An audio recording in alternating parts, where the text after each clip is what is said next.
एक लड़की ने 4 साल पुराने आशिक को अपने नए 2 आशिकों के जरिए कैसे कत्ल करवाया।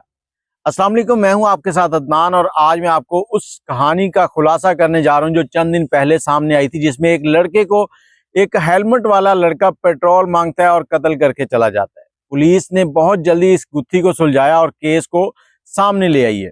अब ये कहानी क्या है? अरसलान उर्फ शानी नाम का लड़का है जो कि ठोकर न्याज बेग पर एक ट्रक शॉप है, पेट्रोल पंप पर वहां काम करता था। उसकी अगले हफ्ते शादी थी और उसके छोटे भाई की भी शादी थी। दोनों की शादी थी, शादी की तैयारियों में मसरूफ थे और एक दिन वो अपने चचा और भाई के साथ निकलता है शॉपिंग के लिए। शॉपिंग के लिए जा रहे हैं और शानी को बार बार कॉल्स आ रही हैं। एक जगह मस्जिद आती है, नमाज का टाइम होता है, चचा और भाई जो है वो नमाज पढ़ने जाते हैं। ये कहता है आप लोग जाएं, मैं आता हूँ। अभी ये खड़ा ही होता है, एक शख्स आता है मोटरसाइकिल पर, वो पास आकर इससे पेट्रोल मांगता है। हेलमेट लिया होता है, ये पेट्रोल देने के लिए नीचे बैठता है। नीचे बैठने के बाद जैसे ही पेट्रोल निकालने लगता है तो वो शख्स गोली मारकर इसको हलाक कर देता है। गोली मारने के लिए 3 बार उसने पिस्टल का चैम्बर लगाया, तीसरी बार गोली चली है और इसके सर में लगी और ये मर गया। पुलिस आई है मौके पर, FIR हुई है, पुलिस ने दौड़ें लगाई, इन्वेस्टिगेशन शुरू की तो पता चला कि इसका एक अपना कजन भी इसमें मुलविस था। और बाकी जो लोग थे वो कैसे मुलविस थे वो मैं आपको बताता हूं। इसके CDR निकाले गए। जब ये घर से निकला है तो अरीना नामी लड़की जो कि समरियाल की रहने वाली है और इसके साथ यूनिवर्सिटी में 4 साल पढ़ती रही, वो इसको बार बार मैसेजेस कॉल्स कर रही थी। अब उस तक पहुंचा गया, उसकी मैसेज कॉल की वजह से ये एक जगह पे रुकते हैं नमाज के लिए, ये अंदर नहीं जाता, ये बाहर ही होता है और वो शख्स आके इसको कत्ल करता है। अब वो शख्स कौन है?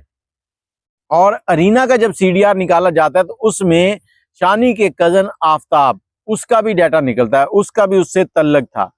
पुलिस ने सबसे पहले तो आफ्ताब को पकड़ा तो उसने बताया कि ये मेरे कजन की गर्लफ्रेंड थी, बस इसी बिना पर मेरा इससे तल्लक था, मेरा और कोई तल्लक नहीं है। उसने इनकार कर दिया। उसके कभी कभार मुझे मैसेजेस आते थे ताकि मैं इससे बात करवा दूं। ये कहानी खत्म हो गई। अब जाते हैं जी वो अरीना की तरफ। अरीना को जाके अरेस्ट करते हैं, पूछताछ शुरू होती है, उसके CDR निकलते हैं। उसके CDR जब निकालते हैं तो उसमें एक अंजुमन नामी शख्स जो है वो सामने आता है, जो जेहलम का रहने वाला है।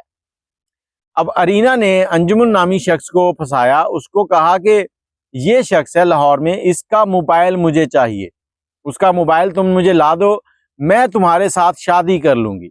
दूसरी तरफ शानी का जो कजन आफ्ताब था उसको भी कहा कि मैं पूरी प्लानिंग कर चुकी हूँ किस तरह से शानी को खत्म करना है या उससे मोबाइल लेना है, तुम मेरा साथ दो, उसके बाद मैं तुमसे शादी करूंगी। एक लड़की खूबसूरत और अपनी खूबसूरती पर 3 लड़कों को फंसा के घूम रही है। अब जो अंजुमन नामी लड़का जेलम का है वो वहां से निकलता है, लाहौर पहुंचता है, रैकी करता है, इसका पीछा करता है शानी का, देखता है कहाँ कहाँ जाता है।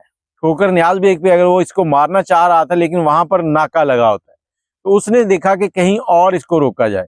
दूसरी तरफ जो अरीना थी उसके वालिद सऊदीया से आ रहे थे, उसने अपने मोबाइल को बंद कर दिया। एक नया नंबर था जो उसने ऑन किया हुआ था जिससे वो अंजुमन से राब्ते में थी। अब अंजुमन को वो इंस्ट्रक्शंस दे रही थी कि तुम इसको कत्ल करो और मुझे वो मोबाइल चाहिए, अगर वैसे मोबाइल नहीं मिलता तो इसको जान से मार दो, बस वो मोबाइल लाओ, उस मोबाइल के अंदर मेरी जान अटकी है। उस मोबाइल के अंदर क्या था ऐसा? उस मोबाइल के अंदर अरीना की कुछ वीडियोस, कुछ तस्वीर थी जो इनकी आशिकी मशूकी के दिनों में इन्होंने बना रखी थी। अब शानी उसको शायद तंग कर रहा था उन वीडियोस की बिना पे, या फिर अरीना परेशान थी कि कहीं ये लीक हो गई, वायरल होगी तो उसकी जिंदगी खराब हो जाएगी। इसी चक्कर के अंदर शानी का कत्ल हो गया। अंजुमन नामी लड़का जो कि जेलम का था, उसके 4 बच्चे हैं, वो जेल के अंदर है। आफ्ताब जो कि शानी का कजन था वो जेल की सलाखों के पीछे है और जो अरीना थी वो भी जेल के अंदर है, जेल की हवा खा रहे हैं। कैसी प्लानिंग के साथ 2 लड़कों को फंसाया और तीसरे आशिक जो अपना था 4 साल पुराना, उसको कत्ल करवा दिया। लेकिन सलाम है पुलिस को जिसने चंद ही दिनों के अंदर इस केस की गुत्थी को सुलझाया और कातिल जो है वो सामने ले आई। और उन माँ बाप के लिए दुख का लम्हा है जिनके बेटे की चंद दिनों के बाद शादी थी और अब वो इस दुनिया में नहीं है, वो अगले जहान पहुंच चुका है। तो कोशिश करें किसी के साथ नाइंसाफी ना करें। मुझे इजाजत दें, दुआ में याद रखिएगा। आपके पास कोई स्टोरी है तो कमेंट इनबॉक्स में आ जाएं और कमेंट में अपनी राय जरूर दीजिएगा। अल्लाह हाफिज।